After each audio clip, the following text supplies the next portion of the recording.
And we've seen that force has an analog in torque. And for torque, it matters not just how hard you push, but where you push and at what angle. Well, there's an analog for mass as well. And the analog for mass is something called moment of inertia. And I'll show you a dramatic example of how this works. I have these two rods. And it turns out these two rods have exactly the same mass. As a matter of fact, these two rods are made of exactly the same things. Each one of them has two heavy masses inside an aluminum tube. But if I take this one over here and I rotate it, the green and yellow one, I can rotate it very quickly.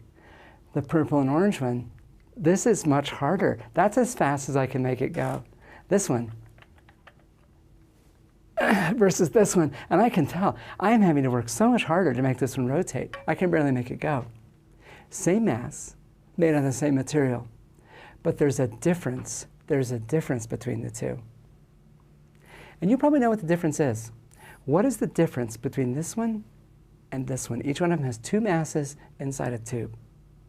What's the difference? We'll give you some choices.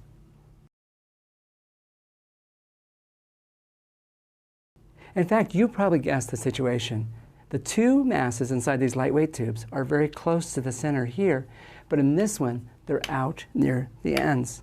So for rotational motion, it's not enough to know the mass of an object. You have to know where the mass is located.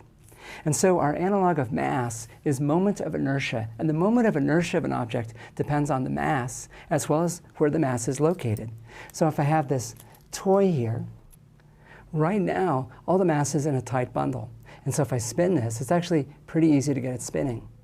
But I can change the shape of it. I can change the shape and make it significantly bigger. Now the mass is further out from the axis of rotation. And so now if I push it, it's a lot more work to get this thing moving. It's a lot more work to get this thing moving. It's got a bigger moment of inertia. And so you can change this object's moment of inertia. You can't change its mass, but I can change where the mass is located. And so I can change its moment of inertia.